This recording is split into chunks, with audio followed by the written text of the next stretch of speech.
खास तौर पे मुख्यमंत्री उत्तराखंड के और उत्तर प्रदेश के कि जो उन्होंने जारी किया है ना डायरेक्टिव, इसको बंद करें। जो भी यात्रा हो रही है होने दें। पहले भी कई वर्षों से यात्रा चल रही है, तब तो कोई ऐसा विवाद हुआ नहीं।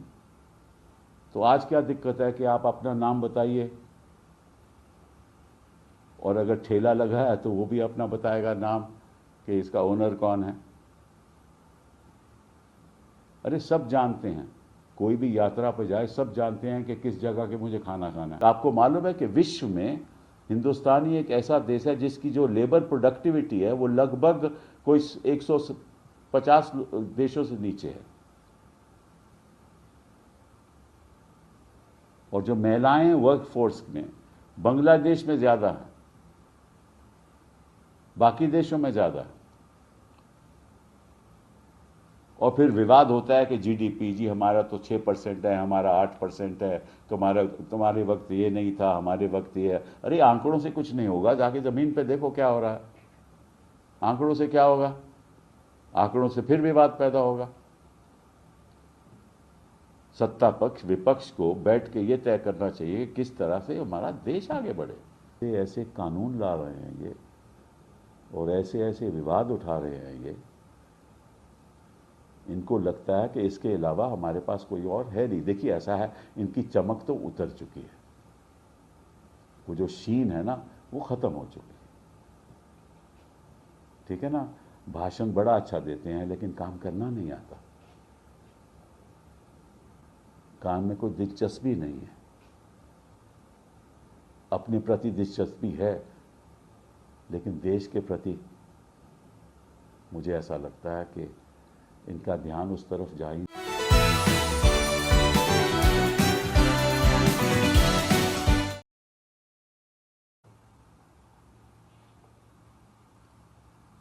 ये जो कंवड़िया की यात्रा के बारे में जो राजनीति हो रही है, ये हमें विकसित भारत की ओर तो नहीं ले जाएगी। अगर हम चाहते हैं कि ये देश एक मॉडर्न देश बने, एक विकसित देश बने, तो प्रधानमंत्री जी को चाहिए, गृह मंत्री जी को चाहिए, मुख्यमंत्रियों को चाहिए कि ऐसे विवादित मुद्दे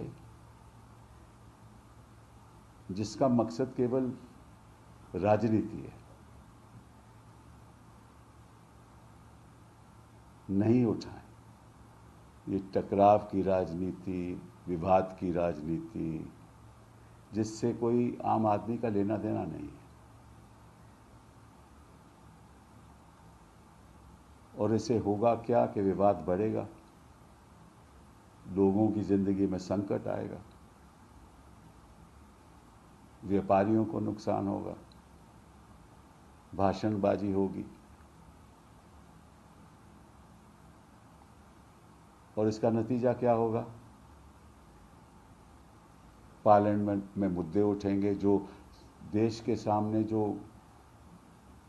चुनौती है, आर्थिक चुनौती है, राजनीतिक चुनौती है, जो हमें मिलकर काम करना चाहिए पार्लियामेंट में, वो काम में कोई बढ़ावा नहीं होगा।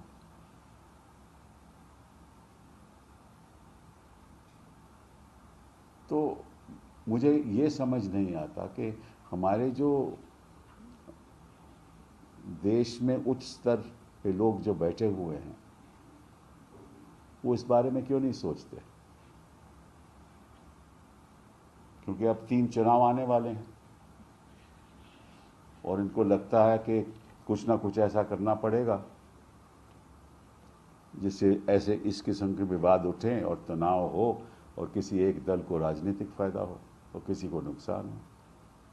और नुकसान तो किसी का होता नहीं है, नुकसान तो जनता का होता है, वो भी गरीब आदमी का होता है।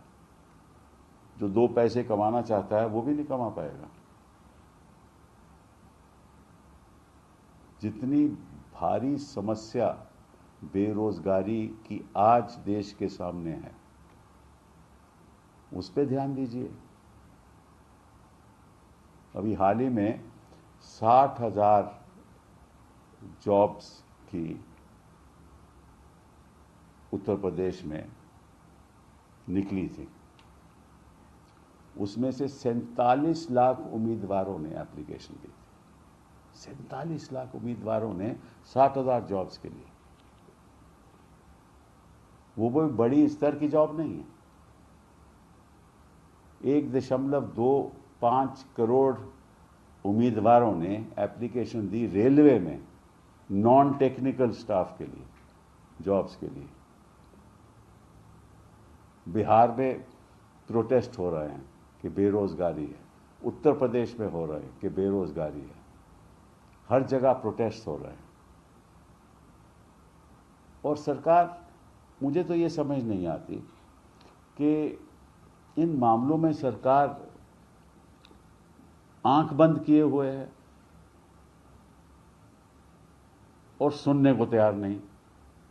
तो आप अगर आंख बंद रखोगे, कान बंद रखोगे और केवल भाषण ही देते जाओगे तो उससे तो विकसित भारत नहीं बनेगा ना।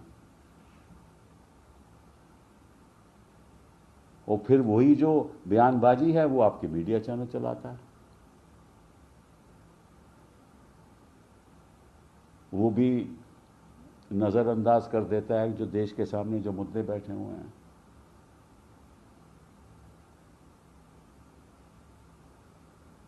तो मैं चाहूंगा कि खास तौर पे मुख्यमंत्री उत्तराखंड के और उत्तर प्रदेश के कि जो उन्होंने जारी किया है ना डायरेक्टिव, इसको बंद करें। जो भी यात्रा हो रही है होने दें। पहले भी कई वर्षों से यात्रा चल रही है, तब तो कोई ऐसा विवाद हुआ नहीं। तो आज क्या दिक्कत है कि आप अपना नाम बताइए,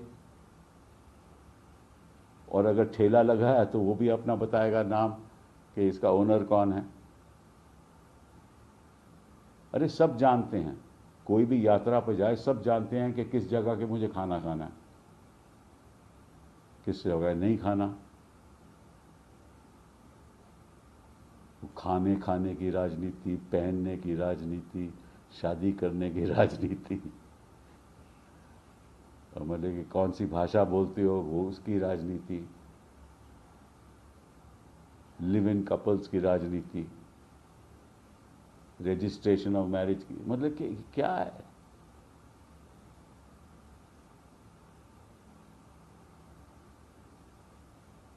और ये सरकार तो इसलिए बची हुई है कि रिजर्व बैंक ऑफ इंडिया ने इनको डिविडेंड के द्वारा लाखों करोड़ रुपए दिए हैं, 3.24 लाख करोड़। सरकार का फिस्कल डेफिसिट, अभी बजट पेश होने वाला है, उसके बारे में बात करें कि क्या क्या चुनौतियां हैं देश के सामने। आर्थिक चुनौतियां, बेरोजगारी तो केवल एक ही है, लेकिन इस दुनिया में जहां आर्टिफिशियल इंटेलिजेंस का दौर बढ़ता जा रहा है,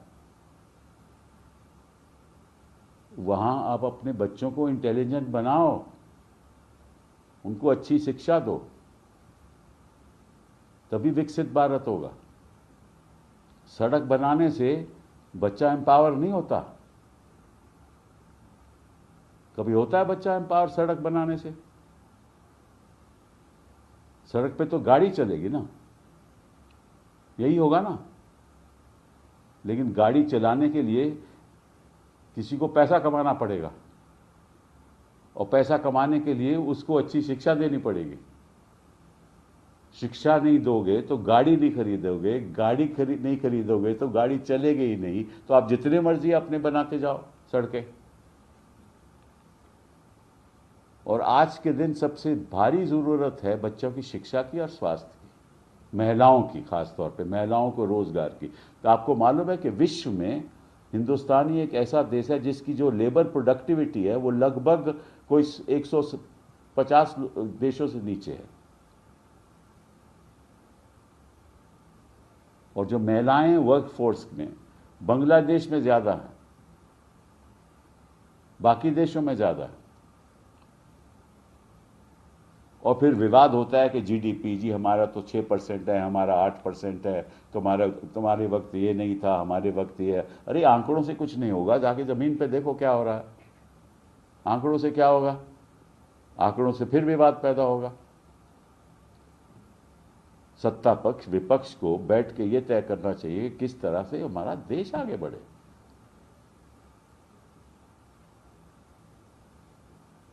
और आपको ये जो आपने क्रिमिनल लॉज जो पास किए हैं ना, जिनको लागू कर दिया आपने 1 जुलाई से, उससे तानाशाही और बढ़ेगी। क्योंकि आपका जो इंस्पेक्टर है, जो आपका इंस्पेक्टर है, वो तो जिस तरह से आपने उनको ये हक दे रखे हैं इन क्रिमिनल लॉज में, वो तो कभी भी किसी को भी अरेस्ट कर सकता है। शायद जनता को ये बात मालूम नहीं। आपको मालूम है कि अगर कोई हिंसा की बात या कोई क्राइम अगर तमिलनाडु में हो तो उसकी इन्वेस्टिगेशन दिल्ली पुलिस कर सकती है। ये जो नए जो कानून लागू हैं, और दिल्ली पुलिस उसकी इन्वेस्टिगेशन कर सकती है, चाहे वो हादसा तमिलनाडु में हुआ हो, और इन्वेस्टिगेशन करके केवल उसको चार्जशीट वहां फाइल करनी पड़ेगी। इसका मतलब केंद्र ने अपने हक में इन कानून के द्वारा ये कर लिया है कि हम किसी प्रदेश में कोई भी ऐसे बात हो रही हो जो क्राइम हो, उसकी इन्वेस्टिगेशन हम करेंगे। ये तो फेडरल प्रिंसिपल का एक सरासर उल्लंघन है। क्योंकि जो हमारी कॉन्स्टिट्यूशन कहती है कि कोई भी पुलिस अफसर और पुलिस कांस्टेबल जो इन्वेस्टिगेट कर रहा हो, इंस्पेक्टर इन्वेस्टिगेट कर रहा हो, वो उसी जगह को होना चाहिए जहां हादसा हुआ। और अगर उसको इन्वेस्टिगेशन के लिए कहीं और जाना पड़ेगा तो फिर उस प्रदेश से उसको अनुमति लेनी पड़ेगी। वो मामला भी खत्म कर दिया इन्होंने। तो ऐसे ऐसे कानून ला रहे हैं ये, और ऐसे ऐसे विवाद उठा रहे हैं ये। इनको लगता है कि इसके अलावा हमारे पास कोई और है नहीं। देखिए ऐसा है, इनकी चमक तो उतर चुकी है, वो जो शीन है ना वो खत्म हो चुकी है। ठीक है ना, भाषण बड़ा अच्छा देते हैं लेकिन काम करना नहीं आता। काम में कोई दिलचस्पी नहीं है, अपने प्रति दिलचस्पी है लेकिन देश के प्रति मुझे ऐसा लगता है कि इनका ध्यान उस तरफ जा ही नहीं रहा। हम इनकी इज्जत करते हैं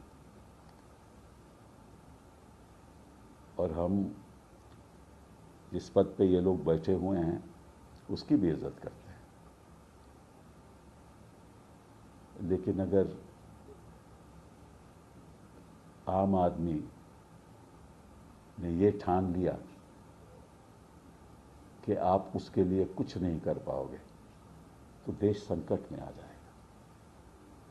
इस संकट से देश को बचाइए। ये ऐसी विवादित राजनीति को ख़त्म करिए। ये कवड़िया और ये बयानबाजी का कोई फ़ायदा नहीं। देश का भविष्य आपके हाथों में है और हम आपके साथ चलने के लिए तैयार हैं। दुख ये है कि आप आज भी अपनी मनमर्जी करना चाहते हो। बहुत बहुत धन्यवाद।